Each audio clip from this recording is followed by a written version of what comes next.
Hey guys, since I got that telescope, all I've been seeing the whole time is snow. It's absolutely incredible that there's that much snow. Of course, it doesn't matter. We're going to be able to do a lot. But I mean, look, she's cold right now. I got her all blanketed up there, my baby, our baby, until we get on, you know. But patience, guys, we'll get there. We'll get there soon. Still putting up some good stuff, though. You know, we need some time to look at the moon, you know. The surface and all the photos I have. Hey guys, now here's the thing. This is before anything was manipulated on the surface of the moon, this was a flat surface. They started digging possibly what I believe inside of the moon because we can't clearly see big enough tunnels to pass tractors through there very easily, or no matter what machinery they would use.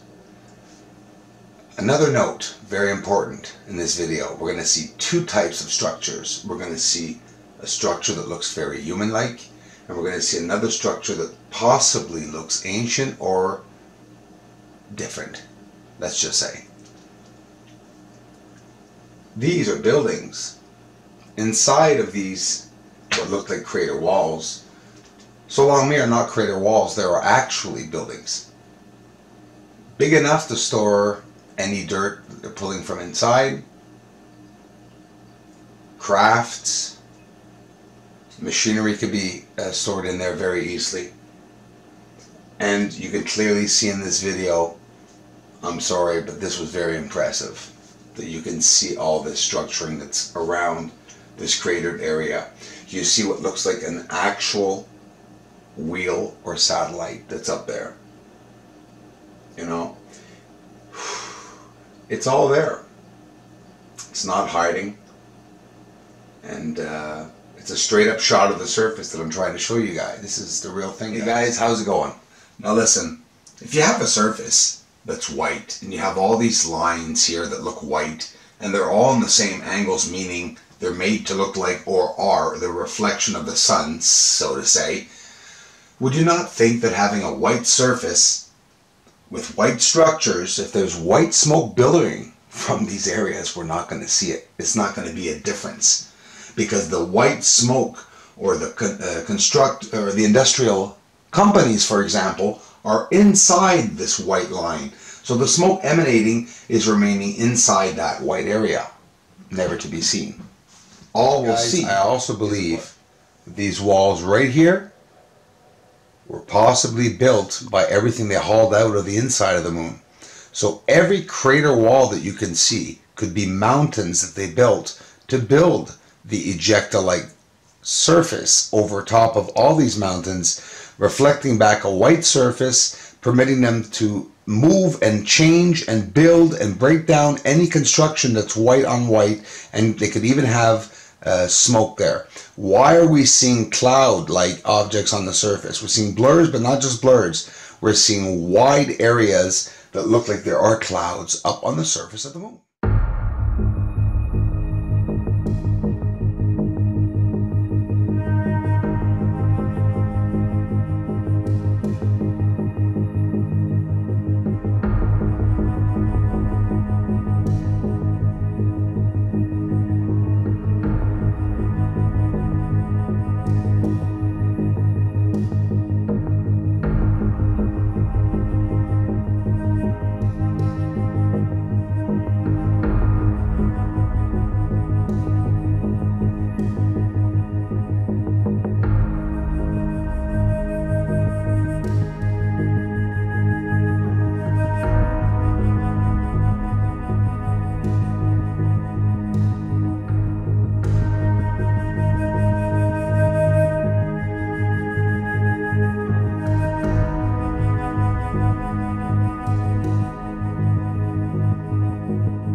This is just speculation, but I'm trying to sort things out, right?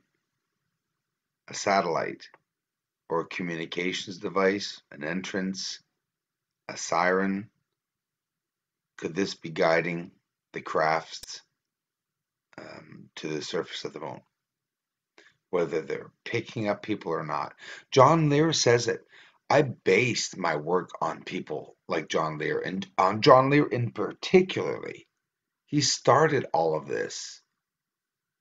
I'm so grateful for him seeing and knowing. The guy knows what the moon is. He knows what's going on.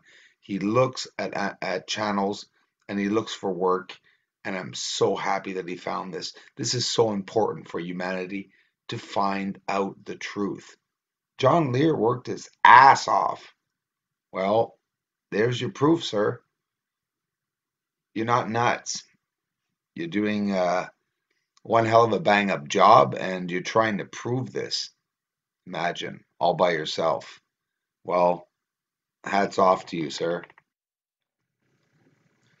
I'd like you all to take the time to check out Mr. Lear's website and to see what he's doing and the wonderful people that surrounding him in his work, in his life. Mr. Lear, with all due respect, I hope you don't mind me posting the link. I really want to post the link. I can't emphasize enough, Mr. Lear, on how much I'm so happy that you are looking at the work out there that people are doing on the moon. It just shows how much of a real person you are. And I'm so looking forward to, as always, continue to watching your projects. John Lear, you've inspired so many people. Here's the link to your website, sir. And with all due respect, I hope you don't mind me posting it up for you because I really want everyone to see projectcamelot.org. You want to see projects? You want to see controversy, truth, secrecy, stories you've never heard of? Go see John Lear. Look him up. It's not hard to find. I'm inspired. Inspiration, inspiration, inspiration. Bring it on, bring it on. Guys, I'm so hyped. Imagine you're looking at a building here. Bear with me. Watch my fingers show you the outline of what I believe that some of these could possibly be objects that are hollow inside to do whatever business is needed. To get around on the surface of the moon, you don't have to be on the surface. These giant tunnels lead to quarries. Possibly they can go to very large areas where there's dirt on the exterior. Who says that they're not laying out the dirt and tapping it down so that it's layer over layer so that they can hide it everywhere here and there on the moon? They could do that for thousands of years, could they not?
So you get to the end of Bruce Schwartz's videos, and very grateful, as I am always, thanking people that help me in life. I've only counted a handful of people that have. Thanks so much for contributing, guys, for being a part of the community. There's so much out there. We don't know where to look. Please tell me that's John Lear. No, it wasn't. Okay, so yeah, guys, thanks for contributing. Thanks for being a part. WSO YouTube channel, Steve Olson. Check him out. He's getting a lot in the sky. Please, thank you, everyone. Bill Copeland, David Miller, for the contributions. And please head to projectcamelot.org, guys. Um, I didn't ask Mr. Lear to post this. I didn't talk to him about the project or not, but I am 100% behind this site.